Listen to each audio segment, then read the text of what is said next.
Hello everyone, आप सबको फिर से आज एक नए वीडियो में स्वागत है।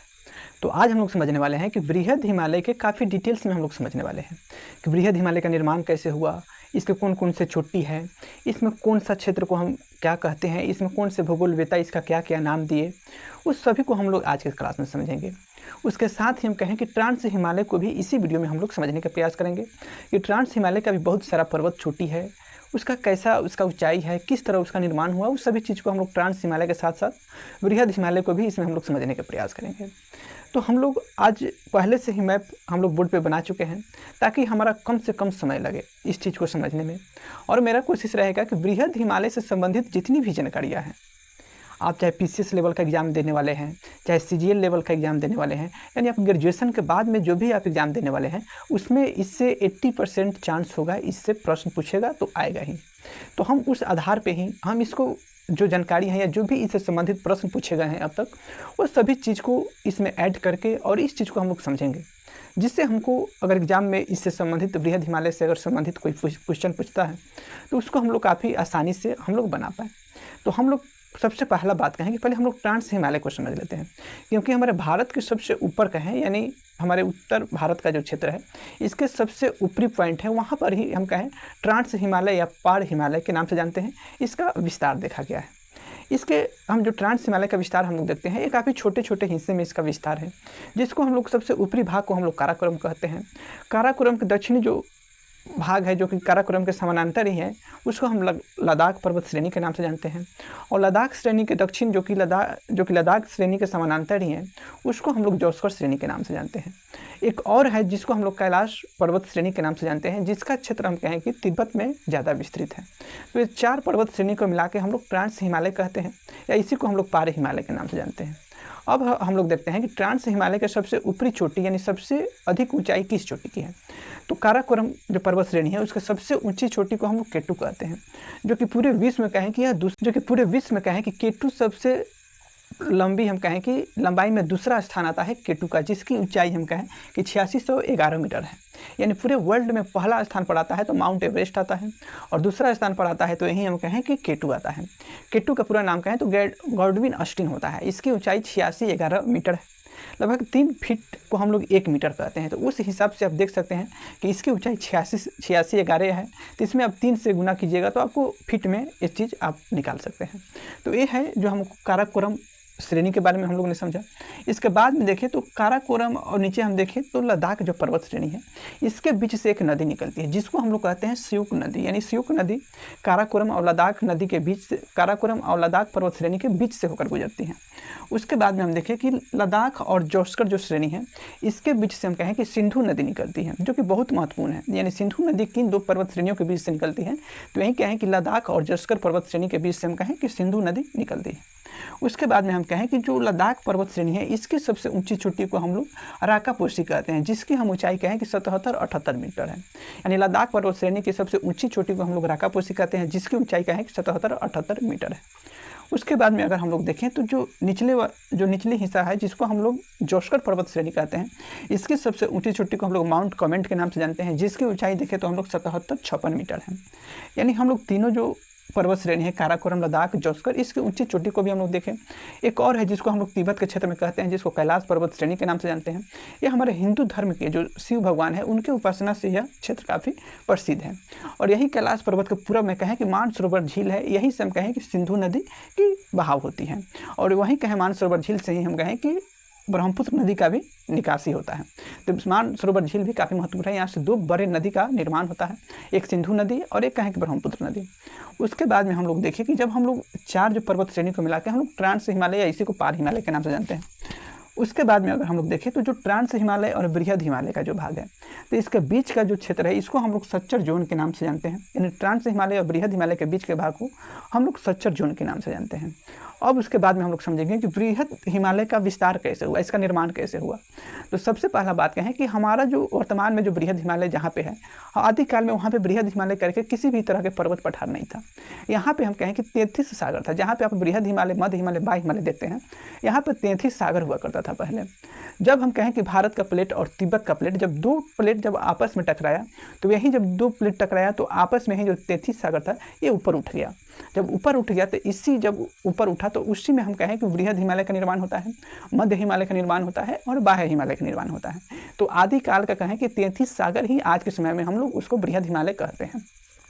ये कैसे हुआ? तो दो आपस प्लेटों में जब टकराव हुआ तो यह जो क्षेत्र था ये ऊपर उठ गया और इसका ऊंचाई हम कहें कि हमेशा बढ़ते घटते रहता है। किसी बुक में आप देखे होइएगा बृहद हिमालय के सबसे ऊंची चोटी की लंबाई कहें तो 8,848 मीटर मिलता है, बहुत सारे बुक में 8,850 मीटर मिलता है। तो इसकी ऊंचाई ऊपर नीचे होते रहता है। तो यह हमेशा ऊपर नीचे होते रहता है बृहद हिमालय के जो ऊंची चोटी है उसकी। और यह हम कहें कि सबसे नवीनतम पर्वत श्रेणियों में से यह हमारा बृहद हिमालय है।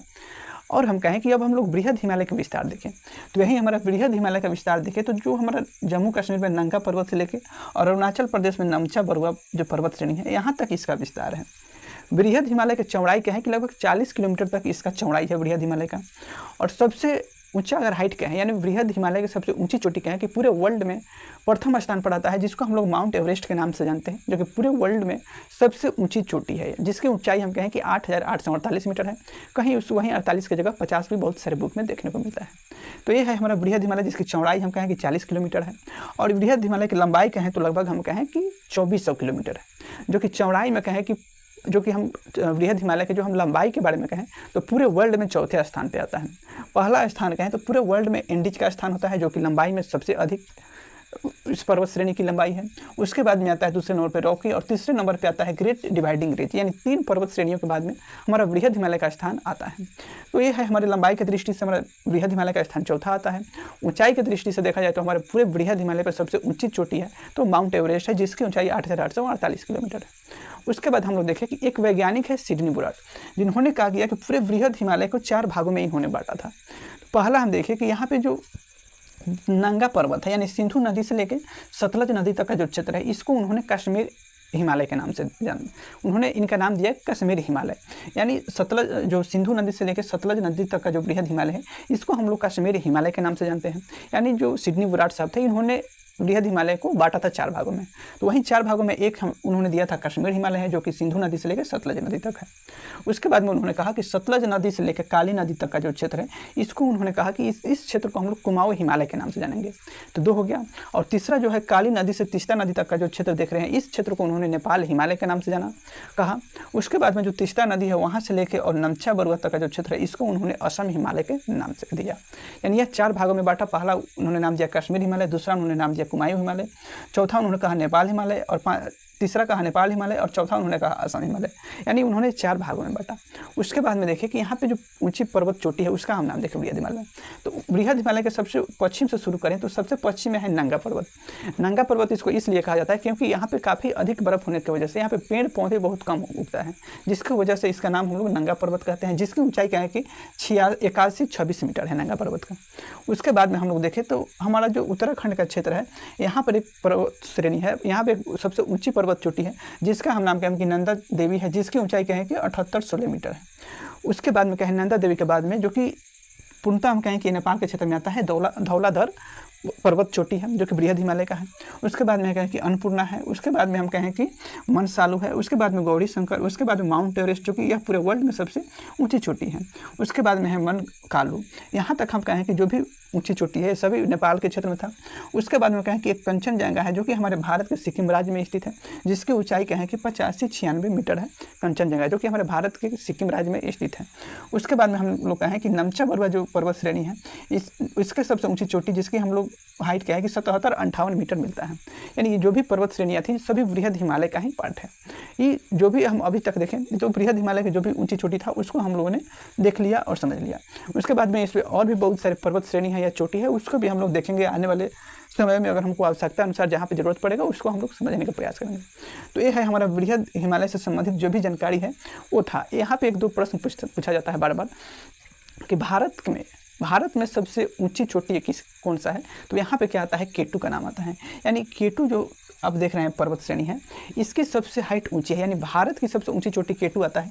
इसलिए हम लोग कहते हैं क्योंकि वर्तमान में यह क्षेत्र जो है पाकिस्तान के प्रभाव में है, यानी हाइट में सबसे ऊंचा तो है परंतु यह पाकिस्तान के प्रभाव में है।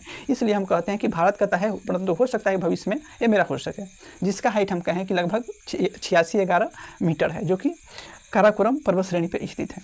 उसके बाद में पूछा जाता है कि भारत में हिमालय की सबसे ऊंची चोटी कौन सा है, तो यहाँ पे आ जाता है हम लोग कंचनजंगा, जो किसका हाइट हम लोग कहें कि 85-96 मीटर है, जो कि ये हमारा पूर्णतः भारत में स्थित है।